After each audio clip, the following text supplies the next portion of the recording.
Welcome to It's Not About the Money, a podcast in search of grounded fundraising. I'm Heather, and together with my co-host Andy, we look beyond the quick tips and formulas. Join us as we explore the nuance and complexity of ministry fundraising. If you want to thrive in partner development, not just survive it, this is the place for you.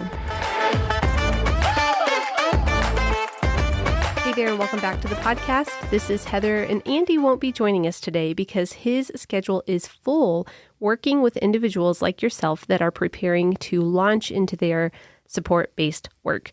But joining me today, I do have a very special guest to recap Clyde's episode, and her name is Danielle. So Danielle, welcome to It's Not About the Money. Thank you. We're really excited to have you joining us today. And I guess just to give our audience a little perspective, so Danielle has also worked in support-based ministry. She has gone through the fundraising process, and we wanted to invite her into this conversation because she actually has a similar love for the host culture that Clyde does.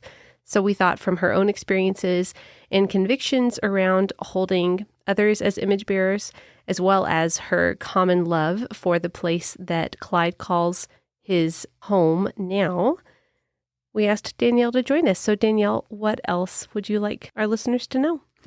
Yeah, I lived and worked in Southeast Asia for about 6 years in support-based ministry. And now I currently live back in my home country, working for the same organization that I worked with, doing kind of a mix of things, including event planning and professional development conferences. Awesome. And so for your time overseas, you did engage the fundraising process. Love to know a little bit about what that was like for you. Yeah, it was quite the experience. I would say it was very difficult for me. First, just even my background. I didn't really have anyone in my family that had ever done anything like that before. And I had my family, and my broad family wasn't super supportive, but my parents were supportive, but also skeptical of how does this work? Because again, they also had no context for it.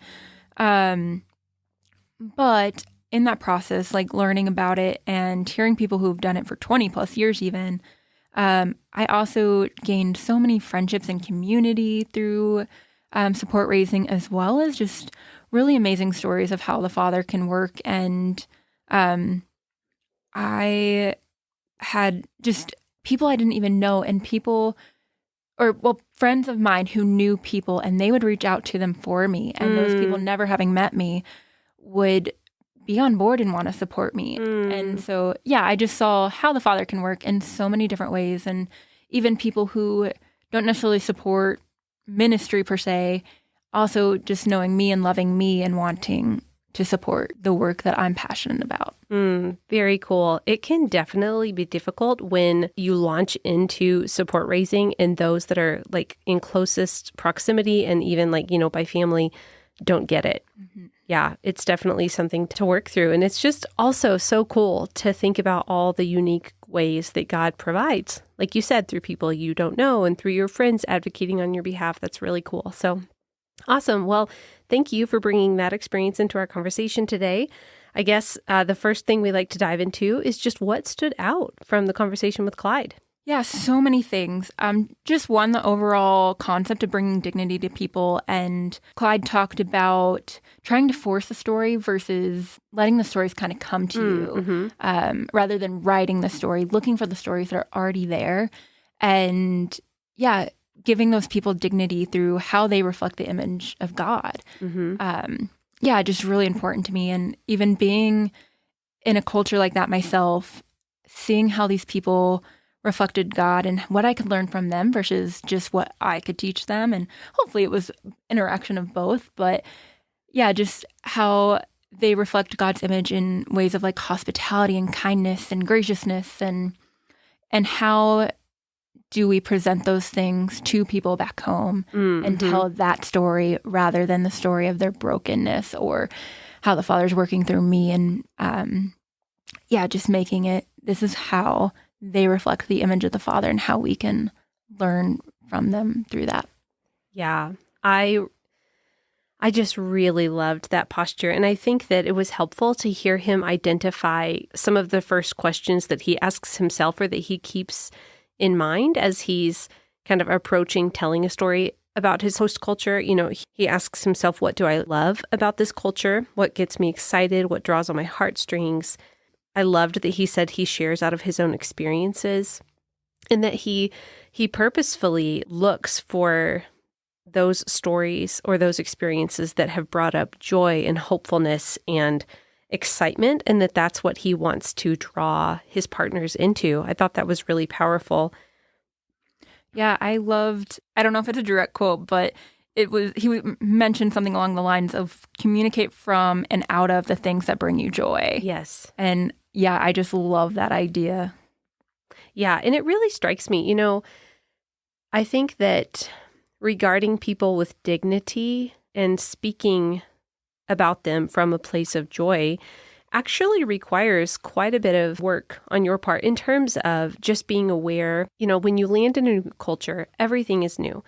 And I think you have to work through some of those differences that you see. You have to work through, why is that hitting me that way? Or why is that bothering me? Or am I seeing this as a moral issue when it's just a cultural difference? I feel like there's so many layers of things that you kind of need to work through so that you can truly just have eyes to see people with dignity. I think what I'm trying to say is, like, when I'm teaching my kids to speak with respect, there's a way that they can communicate in respectful words, but it's not actually respectful. Mm-hmm. And I think in the same way, we're not just trying to apply dignified language. We're trying to truly hold people with dignity. I really like what you were saying. And because you were talking about the difference between just putting dignified language on it and putting dignified language on it versus actually giving dignity. Yes. And one of the things that Clyde talked about was ethnocentrism and looking at different cultures through the lens of your own and judging them through that lens. And I think to bring dignity, to put yourself in their experience, that's different than your own.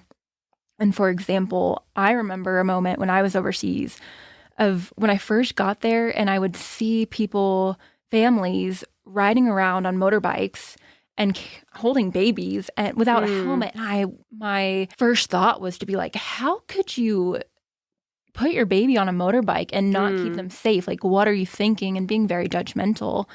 And it wasn't until I was in a very remote village visiting a friend that we had her baby nephew and we were somewhere and we had to go to the market, and it was either leave the baby or take him on the motorbike with us without a helmet. And it was one of those moments that really humbled me and was like, how dare I judge them for something? They don't even think about that. It's, of course you would bring your baby. And yeah, it was just one of those moments where being in their circumstance and putting myself in their shoes, I was like, this is not for them a moral issue of man, my baby's unsafe. This is just their way of life. Right. Yeah, I think that's really helpful to point out. And, even thinking back to my own time overseas, so I was in East Asia, and I remember this story, and this is kind of comical, but I remember how I hadn't been there very long. I stepped down a step I didn't see on a bus, and I twisted my ankle. I went and visited the health clinic.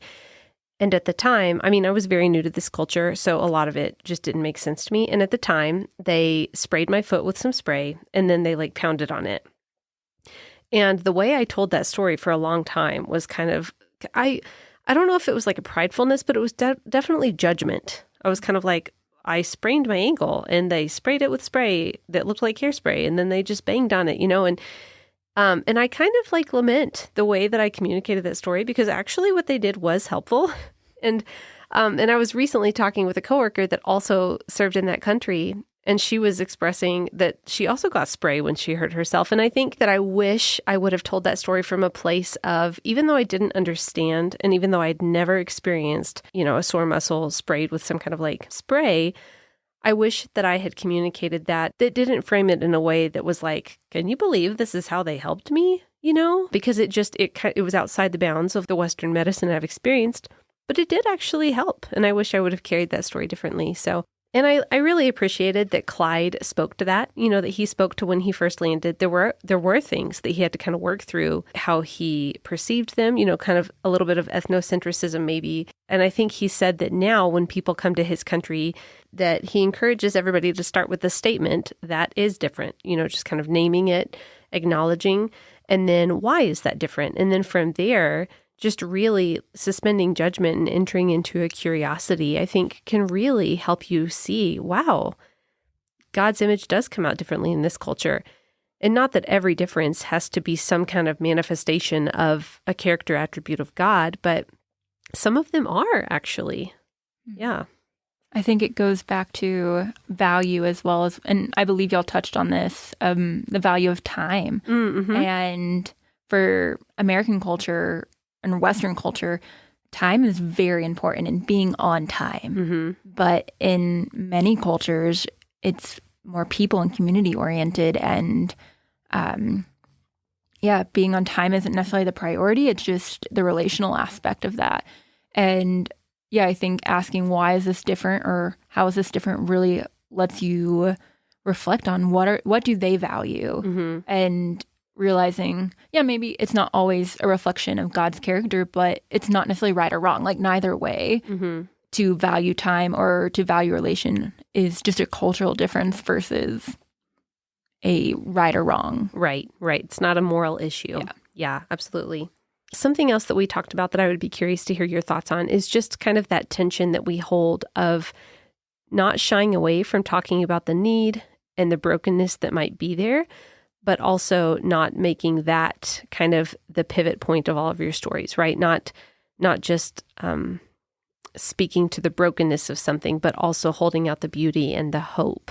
I think it's partly balance of telling just those joyous stories with stories of how you have seen brokenness and lack of hope and light in that country, and balancing out those and not always focusing on just the brokenness, mm-hmm. but also, and maybe even balancing out as you're telling a story, letting the story talk about both in one instance. And for example, I had a group of friends when I was living overseas that we had dinner often and we were able to build relationships. And I remember particularly at one time, they were confiding in me and another American friend of mine just about some things that they had fear in. And we were able to share with them. We're like, we have fear too. And when we have fear, we call on God and he helps us. And to be able to share that with them and make it a relational thing, like it's like not just you, but me too. We both have this brokenness, but here's something that can bring you joy, and balancing that out. And I think being able to share that, yes, they have brokenness, but it's not just them. Like I've experienced that same thing, and it can be a relational thing. Yeah. And how the Father has showed himself through that, and he's worked in myself, and now he's letting me be a part of this work that he's doing in my friends' lives by allowing me to relate to them in their brokenness as well. And I think having that it's not just them, that you're broken too, and pointing that out and acknowledging that helps to bring dignity to the situation, because you're not just focusing on, I'm the one saving them. Right. I needed saving, and the Father did this thing for me, and I desperately want that for you too, because I love you, and he loves you more than I ever could. Yeah, that makes me think of how, Clyde just spoke to how, like, it's not our story, it's the Lord's story, and that we're part of it. It also just is a great reminder that I think one way that you truly operate with dignity towards others is by not having the view that, like, I have something to offer in this situation, but in very much having, like, mutual relationship, and in that, like, genuine relationship, just like giving of yourself, including sharing about where your hope and your identity lie. Something else I wanted to ask you about. So at one point in our conversation with Clyde, we started talking about this category of presentations that can sometimes make him uncomfortable because it feels very foreigner-centric, and it does kind of highlight the brokenness and maybe play off of maybe more stereotypical or even more like foreigner-focused aspects of time in ministry overseas. I'm curious whether you could relate to that discomfort or whether that's something you've experienced. Yeah, definitely. And I think he even mentions you have these people back home that are supporting you financially, and they're like, well, what am I giving my money to? Mm-hmm. And even at the worst, they want to see numbers, and you're like, I don't have numbers to provide. And, or just, yeah, it's very like centric around like what you're doing, and you feel like you have something to prove, like I am doing enough. I think it's one of those things that's really difficult to manage, and you want to hold out hope that you can still share these stories with dignity, but there is that little like voice and fear in you of like, what if they stop giving because they're not seeing what they want to see? Mm-hmm. And it's hard too because I mean, as Clyde talked about, and even myself and you, like when we first go over, we're kind of in that same boat sometimes of like, we are ethnocentric and we're judging this culture through our lens. And like Clyde mentioned too, he was trying to force a story his first year there that wasn't a story that he needed to tell. And Right.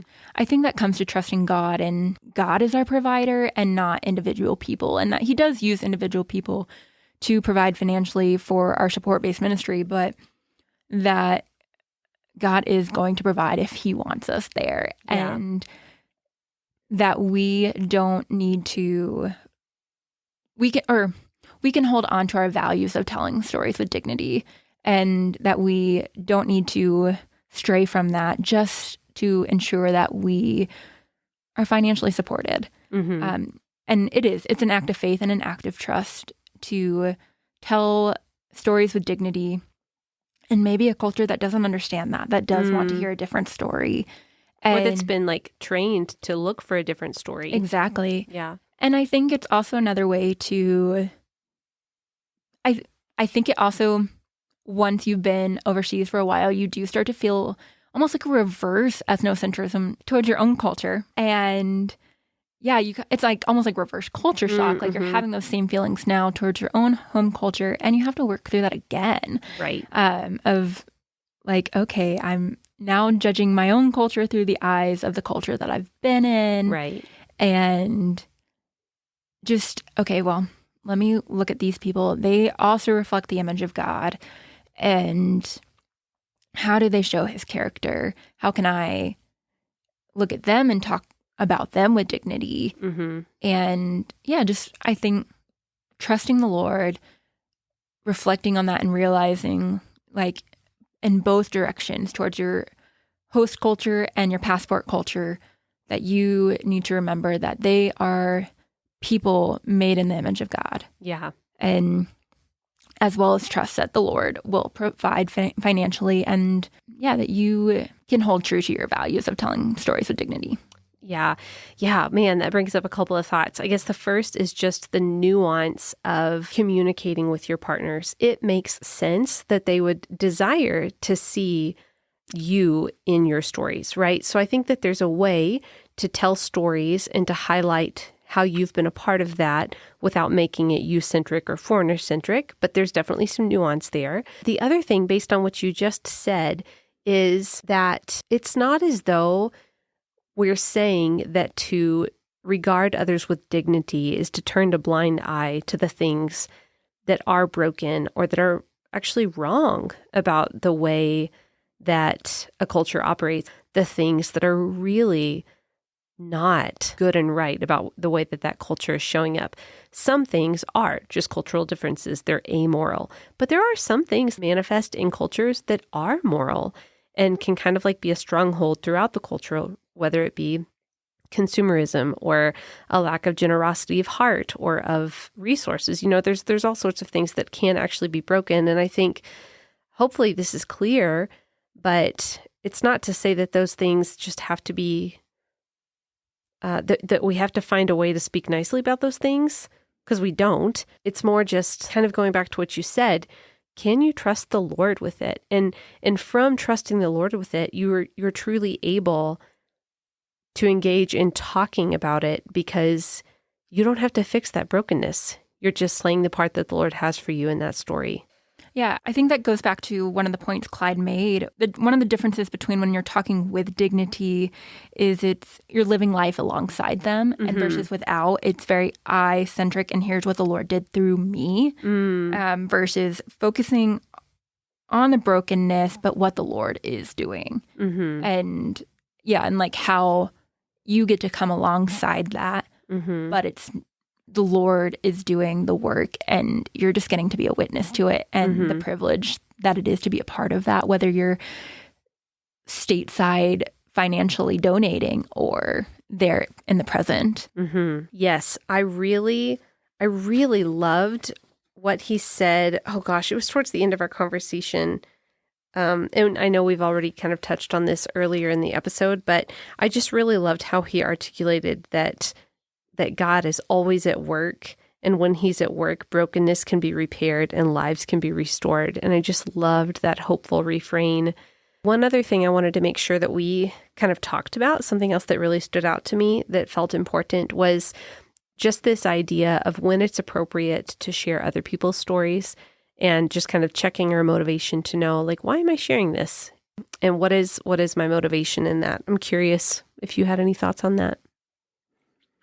Yeah, that's something I struggled with when I was overseas, and knowing when it was okay, and especially in today's media where a lot of storytelling and communicating is actually via Instagram or Facebook or TikTok, and it's out there for the whole world to see, and they can see it too. They can see that you're telling the story. And I think a lot of times I ask myself, like, if I were them, would I be okay reading the story about myself on the internet? And if I was like, no, then that was kind of an indicator that this is not my story to tell. And if I was like, yeah, I would be comfortable with that, that again was a good indicator that, okay, maybe this is okay story to tell. And so that was just kind of an inner thing. But yeah, I think it also goes back to maybe even just asking that individual's permission if they're okay with you sharing that story. And sometimes they are, and other times they're like, no, I'm not ready to share that publicly. Like, this is just something I want to confide in you. And yeah, just using intuition and listening to the Lord, and again, asking yourself those same questions of like, if this was my story and, for example, you were telling it, would I be okay with that? And if the answer is yes, then yeah, maybe this is a story to tell. And if you wouldn't be comfortable with it yourself, or just, yeah, straight up asking permission. Yeah, that's actually, so we have an upcoming episode that is all around, or that a theme throughout the episode is just this idea of being granted permission. Yeah, that's really good. Yeah, I think that's really, really important, especially just, again, in today's like social media age. I mean, sometimes it's not on social media. Sometimes it is just a presentation back home that they'll never know about. But still, to get that permission and they're okay with it and blessing, I think is important. Yeah. It's so important to remember, and I would encourage our listeners to just hold in view the privilege and the power of your words shaping the ways that other people view cultures, right? And that by holding a culture up with dignity really can go so far in just helping form healthier views, you know, for those back home that might not have ever engaged your host culture or might never engage your host culture, but still are developing an idea of what that host culture is all about. I mean, I've recently worked and coached a couple of individuals that have just shared with me like, hey, you know, I've been talking to my partners and seeking new partners for this work that I'm doing in this country, but a lot of the people that I'm talking to have a very negative view of this country that I'm serving in, and I don't know what to do about that. And we recognize that their view of that country hasn't necessarily been shaped by understanding what the people of that country are really like, as much as it's been shaped by political things or by the news or a variety of inputs that I'm not sure are spoken with dignity as a value. So I just think it's important to remember the privilege it is to help somebody have a window into a culture that they might not otherwise have access to, and then just kind of the ongoing implications of that. Yeah. Just to add on to that, I think it can be a little difficult when you're initially support raising because you don't have those stories yet yourself. But once you're there to have those experiences and even get creative in how you share stories, like we have so much technology these days, like through video and photos, and even getting those people like to share themselves like via video or FaceTime, or even like I know some people who have friends from their host country like be pen pals with their support base back home. And yeah, just getting creative in how those stories can be told and making those connections and getting your support base even more connected to the people that you are with. And I think that helps a lot bring them and make that connection, and for the walls to be torn down of judgment going both ways. Right. Yeah. Because it's definitely not just one-sided, I think. Yeah. Okay. So at one point, and maybe we'll just kind of like use this question to wrap up. But at one point he was talking about, just asking himself the question, viewing his host culture as image bearers, like asking himself, what are they teaching me? What am I learning from them? How am I seeing God's character in my host culture? I'm just curious, knowing that you also lived and served among the same people group. What did you learn from your host culture? What did they teach you about God's character? Initially, hospitality and generosity. They are just a merciful culture. And Clyde even touches on just the impact of some conflict between passport and host culture, and how the local people, they are so gracious and forgiving and harbor no bitterness regarding that. And then as well as just like how communal they are. And while I was listening to Clyde talk, one of the stories that came to mind, not so much a story, I guess, but a cultural thing that they do and that I have tried to adopt in my own life is when they eat, it's very communal. And they will hold open, like if they have a bag of chips, for example, instead of like holding it towards themselves, they hold it out. And so that anyone can partake from it. And that's just how they naturally will stand. Like it will be in their hand and it will just, the opening will be facing outward rather than inward towards them. And I feel like that image is just how they live their lives, and just what's mine is yours, and very, very generous. I love that.